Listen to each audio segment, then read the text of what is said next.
Zara ran. Not away from danger, toward it. Her bare feet slapped the red earth as she called back over her shoulder, laughing, clay pot swinging dangerously from one hand. If you are too afraid to come, then stay behind and explain to your mother why you came home without water. Nkechi groaned and broke into a run after her. Amara stood still for a moment longer, looking back at the familiar path that led to the village stream, then at the narrow trail disappearing into the dense tree line where her two friends had already vanished. She muttered something under her breath, adjusted the pot on her head, and followed. That was how it began. Not with a plan. Not with malice. Just three girls, one boring afternoon, and a day that felt small enough to survive. The village of Ufro was the kind of place where everyone knew everyone's business before they knew it themselves. It sat at the edge of a wide farming valley, surrounded by forest on three sides, and it ran on routine the way a clock runs on its mechanism, predictably, reliably, without variation. Zara had always hated that about it. She was 17, restless in the way of someone who feels the walls of their life closing in before those walls have even been built. My mother said a trader went there once, Nkechi said, slightly out of breath as they pushed through low branches. They found him 3 days later sitting at the market square, completely silent. He never spoke again. Your mother also said the headmaster's wife turned into a goat, Zara replied without looking back. Nkechi laughed despite herself. Amara did not laugh. The elders did not make the warning up from nothing, she said quietly. There is always a reason behind what they say. Zara slowed, turning to walk backwards so she could face Amara directly. The elders also told us that the forest beyond the eastern ridge was cursed, and last year Emeka built his farm there and his harvest was the best in the valley. She raised her eyebrows. Are we going to spend our whole lives being afraid of things we have never even seen? Amara opened her mouth. Closed it. Said nothing. The path narrowed. The trees thickened. And then, without announcement, the forest opened up, and there it was. Omi Ocha. All three of them stopped walking at exactly the same moment. The river was not what fear had described. There were no dark shining waters, no strange smells, no heaviness in the air that warned of something wrong. Omi Ocha lay before them like a long mirror left in the grass, wide, shallow at the edges, perfectly still, the afternoon light settling across its surface in thin silver threads. The air around it was several degrees cooler than the forest behind them. It smelled of clean water and wet stone. It is just a river, Nkechi whispered. It is beautiful, Zara said. Amara said nothing, but she felt it too, the slow loosening of something tight in her chest, the way the place seemed to breathe with a kind of quiet patience.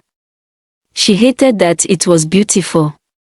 It would have been easier if it were not. They set down their pots. Nkechi unlaced her sandals and waded into her ankles, sighing at the cold. Zara walked the bank slowly, dragging a stick through the soft earth at the water's edge. Amara sat on a large flat rock a few feet back, watching both of them, the unease in her stomach refusing to fully dissolve no matter how ordinary everything appeared. It was Zara who found it. She almost stepped over it, a weathered leather bag, dark with age, wedged beneath the exposed roots of a large tree that leaned out over the water. Beside it, folded with a neatness that made no sense in a place no one was supposed to visit, was a set of men's clothing. Dry. Clean. Placed, not abandoned. Nkechi, Zara said. Her voice had changed. Nkechi waded out. Amara stood up from her rock. Zara pulled the bag open and they all looked inside. The silence lasted for full seconds. That is, Nkechi started. Yes, Zara said. How much? A lot. Zara lifted the bag slightly, testing its weight. Her eyes were bright in a way Amara had never seen before. More than my father makes in a year. More than both our fathers. We should not touch it, Amara said immediately. Zara, we do not know where this came from. It came from right here, Zara said simply. And there is no one here to claim it. That does not mean it belongs to us. Then who does it belong to? Zara's voice was patient, almost gentle, in the way of someone who has already decided. There are no footprints. No camp. Nothing. This has been here for a long time, Amara. We did not take it from anyone. Nkechi was already reaching into the bag, touching the notes with her fingertips as though confirming they were real. We could share it equally, she said. 3 ways. No arguments. Amara looked at the bag. She looked at the river. She looked at her 2 friends, their faces open with a hope she recognized, because she felt it too, a thin and treacherous hope pressing against the inside of her ribs. Her family owed debts. Her younger brother needed school fees. The harmattan had been hard this year and their store of grain was lower than it should be. She said nothing. And her silence was its own kind of answer. They counted the money 3 times. The first count was careful and cooperative, all 3 of them seated in a triangle on the riverbank, sorting notes into equal piles with deliberate fairness. It felt almost ceremonial. Zara divided. Nkechi checked. Amara washed. The second count happened because Nkechi said she thought her pile was short by several notes. She said it casually, almost apologetically, but the words landed differently than she intended. Zara's hands stilled. What are you saying? I am not saying anything. I just want to recount. You are saying I took from your pile? I did not say that. You did not have to. Amara watched the air between them change. It was subtle at first, a tightening around the eyes, a new carefulness in how each of them positioned their hands over their respective shares. But it was unmistakable. Something had shifted, and it had shifted permanently. The third count ended in raised voices. Your pile is higher than mine. Nkechi said, pointing. They are the same. Zara snapped. Count it yourself if you do not trust me. I am counting it myself, that is what I am trying to do, but you keep. Both of you stop. Amara's voice came out sharper than she intended. Both girls looked at her. Listen to yourselves. We have been here 20 minutes and we are already. She stopped. Pressed her fingers to her forehead. This is what the river does. Do you not see it? We were fine before we found that bag. We are still fine, Zara said firmly. We are just being careful. Careful of each other, Amara said quietly. We are being careful of each other. We have been friends since we were 9 years old. A silence fell that none of them knew how to fill. It was Nkechi who broke it, her voice smaller now. We cannot take this home tonight. If anyone sees us with this money, there will be questions we cannot answer. She looked around. There is a shed back through those trees. The old hunting shed. We hide it there tonight, we go home, we come back tomorrow when we are calm and we divide it properly. Zara looked at the bag. Looked at Nkechi. Looked at Amara. Fine, she said. They hid the money beneath a loose board in the floor of the shed, tamping the earth down carefully, covering the board with old sacking. They memorized the position. Then they sat inside the shed as the sky outside turned from orange to purple to the deep gray of early night, and none of them moved to leave. Because none of them trusted the others to leave first. It was Zara who said it out loud, "If I leave, you two will come back and take it." "If you leave," Nkechi said, "I am thinking the same thing about you." They looked at Amara. "I want to go home," Amara said.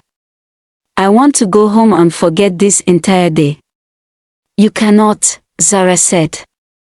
"You know where it is. You are part of this whether you want to be or not." There was no cruelty in her voice. Just fact. And that was somehow worse. The argument resumed in the dark. It grew in the way of fires giving oxygen, fed by exhaustion, by fear, by the specific madness of people who care about each other suddenly finding themselves on opposite sides of something that cannot be undivided. Nkechi accused Zara of planning to return alone. Zara called Nkechi ungrateful. Amara tried twice more to speak sense into the space between them and was twice ignored. Then Nkechi lunged for the loose board. Zara grabbed her arm. Amara shouted. The small clay lantern, their only light, tipped from the old wooden shelf where it sat, fell in what seemed like impossible slow motion, and shattered against the dry floor. The fire was immediate. Ancient wood, dry as bone, caught in seconds. Amara was closest to the door. She felt the heat punch against her back and she moved, purely on instinct, no thought, just the animal knowledge that she had to get out. She hit the door with her shoulder and it gave and she fell into the night air, gasping, turning back just in time to see the shed's interior collapse inward as the floor gave way. Zara and Nkechi fell with it. She screamed their names until her voice cracked. She screamed until the fire answered back with nothing but itself. When the villagers came to the shed the following morning, led by Amara's hollow, wordless pointing, they found what the fire had left. But two things stopped them cold. The bodies, when they were examined, looked wrong, aged beyond what a single night could explain, as though time inside the shed had moved differently than time outside it. And the leather bag was nowhere. Not burned, not buried. Simply gone, without residue or remnant, as if it had never existed at all. One of the elder women stood at the edge of the ruin for a long time without speaking. When she finally did, her voice was flat and certain in the way of someone confirming what they already knew. "Omi Ocha gives you what is already inside you," she said. "Nothing more. Nothing less." Amara told the story once, fully, to the village council. She did not soften her own part in it. She named her silence. She named the moment she had felt the hope move through her and had chosen not to fight it. She had survived, yes. But she understood now that survival was not the same as escape. She would carry Zara and Nkechi with her for the rest of her life, not as ghosts, but as the memory of who her friends had been before that bag opened and rearranged everything. The river is still there. It has never chased anyone. It has never needed to. It only shows you what you brought with you. Asterisk if this story stayed with you, subscribe, leave a comment below, and share it with someone who loves a good tale. More stories like this are coming, and you do not want to miss them.